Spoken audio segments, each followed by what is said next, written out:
ما كانوا يفسقون، اس لیے کہ وہ نافرمانی کرتے ہیں۔ وَلَقَدْ تَرَكْنَا، اور تحقیق ہم نے چھوڑا، منہا اس بستی سے، آیتاً نشانی بنا کر، بینۃ واضح، لقوم یعقلون، عقل رکھنے والی قوم کے لیے۔ آپ نے کل دعا سنی، رب انصرنی علی القوم المفسدین۔ جب پریشانی آتی ہے تو بندہ کس کے سامنے ہاتھ پھیلاتا ہے؟ اللہ کے۔ ربا قوم نے تو بڑا تنگ کر دیا، مجھ سے اچھا کوئی سمجھا نہیں سکتا، مجھ سے بہتر ان کے پاس کوئی عالم اور ہے نہیں ہے، میں اللہ تیرا پیغمبر ہوں، صحیح علم والا ہوں، پھر بھی ان کو سمجھاتا ہوں مسئلے، ان کی خامیاں ختم ہو جائیں گی، تو راضی ہو جائے گا، لیکن یہ قوم نہیں مانتی۔ رب انصرنی علی القوم المفسدین، یہ دعا بھی یاد رکھنا۔ ایک دعا میں نے کل بتائی ہے، رب انی مغلوب فانتصر۔ جو یہ دو دعائیں پڑھے گا فوراً قرآن کے اندر اس کا جواب آتا ہے، اللہ دعائیں فوراً قبول فرماتے ہیں۔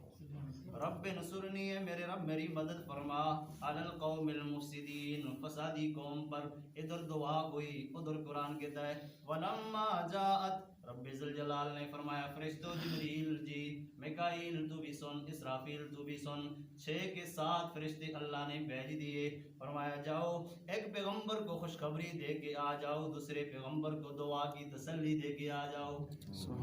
پہلے پیغمبر کو خوشخبری ملتی ہے، وہی فرشتے جا کے دوسرے پیغمبر کو دعا کی قبولیت بتاتے ہیں۔ ولما جاءت، جب آ گئے، رسولنا، ہمارے بھیجے ہوئے فرشتے، ابراہیم، پہلے ابراہیم علیہ السلام کے پاس، بالبشرا، خوشخبری دینے کے لیے، اے ابراہیم جی اتنے عرصے سے تو دعائیں مانگتا رہا، رب ذوالجلال نے تیری دعا کو اپنے پاس امانت رکھا تھا، آج رب ذوالجلال نے ہمیں بھیج دیا کہ ابراہیم کو کہہ دو تیری دعا قبول ہو گئی تو جی اللہ بچہ دے گا۔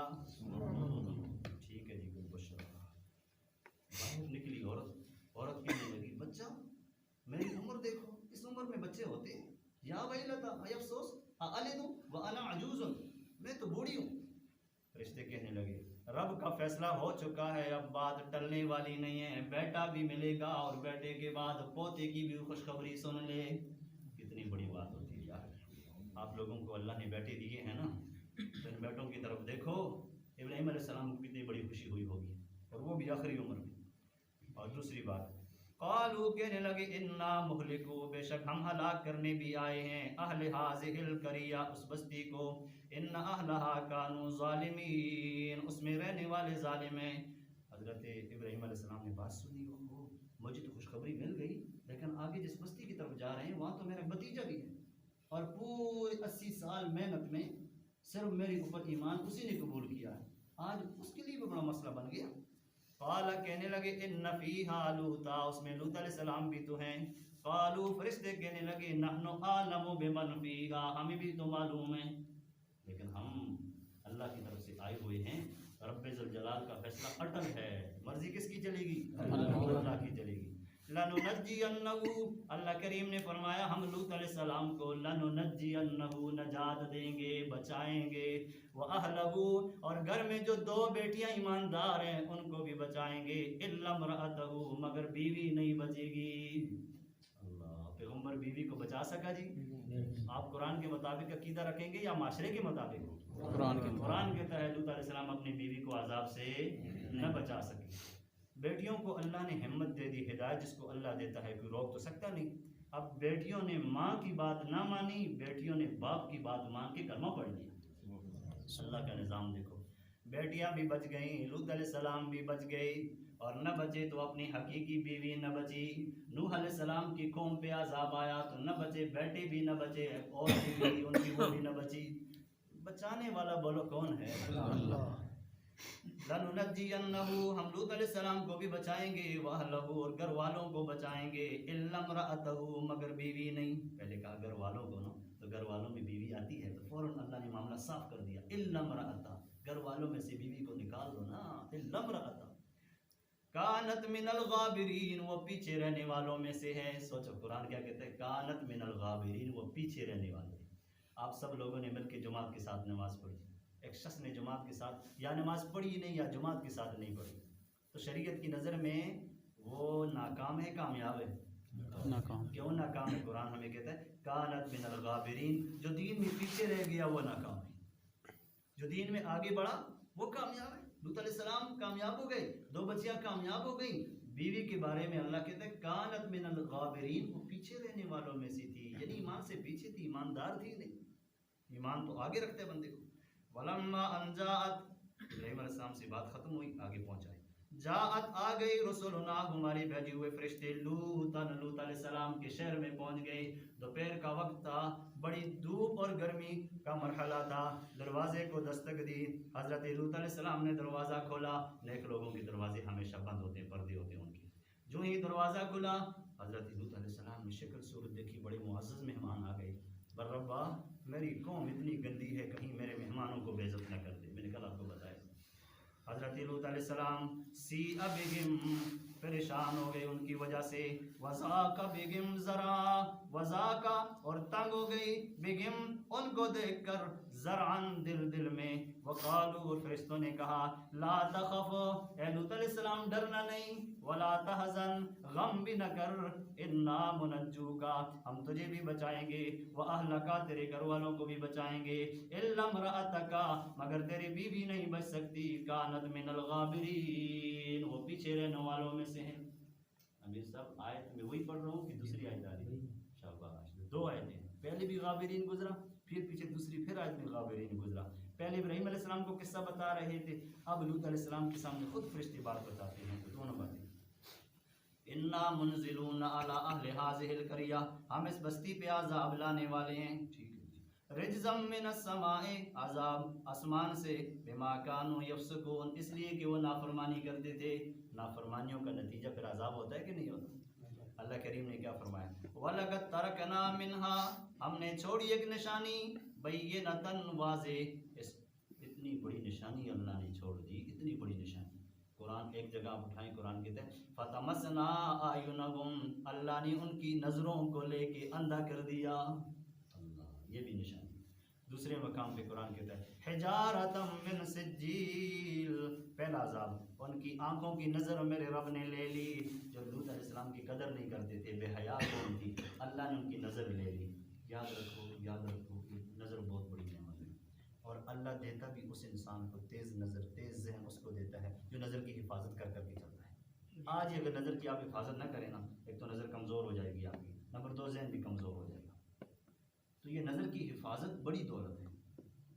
نابینے میں نے مدرسے میں دیکھے، الحمدللہ 40 سال عمر ہے میری، نابینے میں نے دیکھے. نابینے ایک ایک آیت پڑھ کے جب قرآن یاد کرتے ہیں، ہم بار بار سپارہ یاد کر کے سناتے ہیں، وہ ایک دفعہ حفظ کر لیتے ہیں، قرآن ان سے نہیں بھولتا.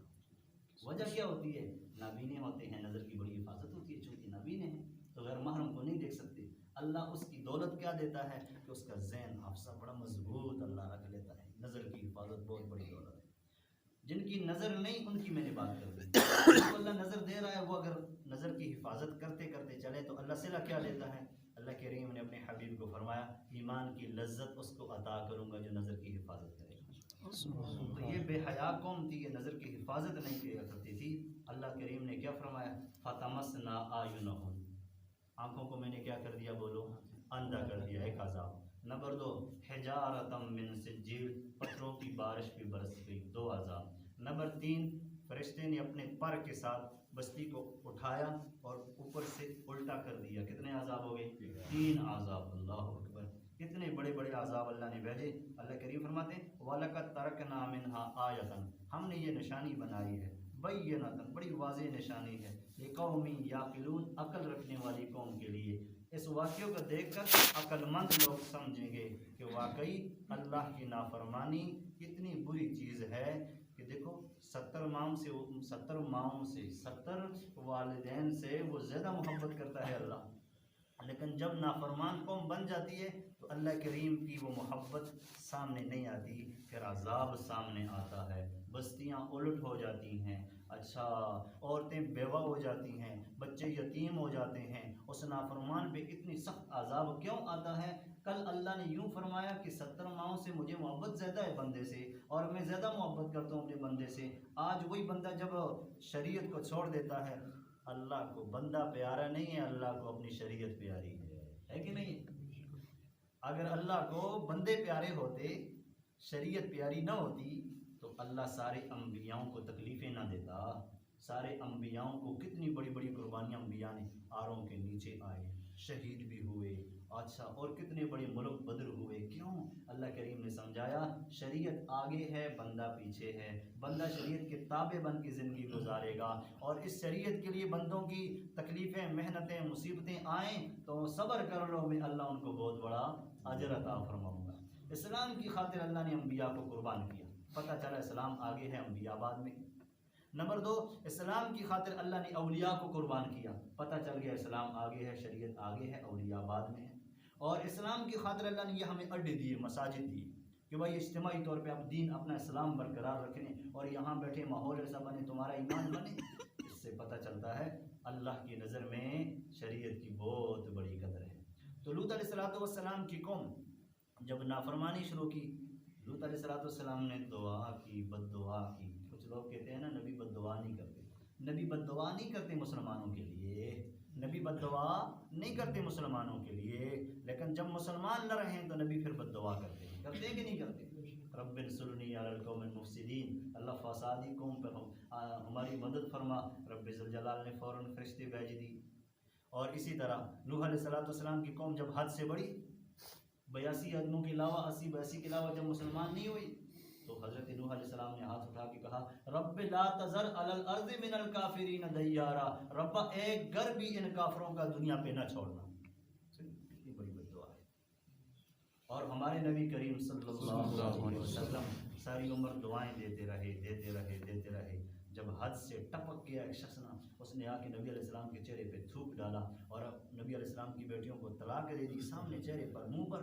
تو نبی علیہ السلام نے فرمایا ربا اپنے درندوں میں سے ایک درندہ اس پہ مسلط فرما۔ یہ بد دعا ہے کہ نہیں؟ تو بد دعا کیوں ہے؟ صرف یہ وجہ یاد رکھو، اللہ کی نافرمانیاں چھوڑ دو، آپ کو بد دعائیں نہیں ملیں گی۔ اللہ کی نافرمانیاں چھوڑ دو، نبی کریم صلی اللہ علیہ وسلم کی سنتوں کو توڑنا چھوڑنا یہ چھوڑ دو، عمل کرنے والے بن جاؤ۔ جب عمل کرنے والے بنو گے تو نبی کی 6 گھنٹے لمبی دعاؤں میں تمہارا حصہ آ جائے گا۔ تو نوح علیہ السلام کی قوم پہ آزمائشیں آئیں، اس کا تذکرہ گزرا۔ اس کے بعد ابراہیم علیہ السلام پر قوم پہ آزمائشیں آئیں، اس کا تذکرہ گزرا۔ تیسرے نمبر پہ لوط علیہ السلام کی قوم پر آزمائشیں آئیں، ان کا تذکرہ گزرا۔ کل انشاءاللہ شعیب علیہ السلام کی قوم کا تذکرہ آئے گا۔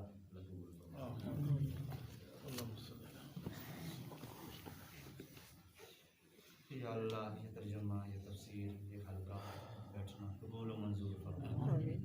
تیرے نبی نے فرمایا ایک آیت جو ترجمے کی پڑھتا ہے 100 رکعت نوافل کا ثواب ملتا ہے۔ تیرے نبی نے فرمایا جو ایک آیت ترجمے کے ساتھ مسئلے کے ساتھ سمجھتا ہے 1000 رکعت نوافل کا ثواب ملتا ہے۔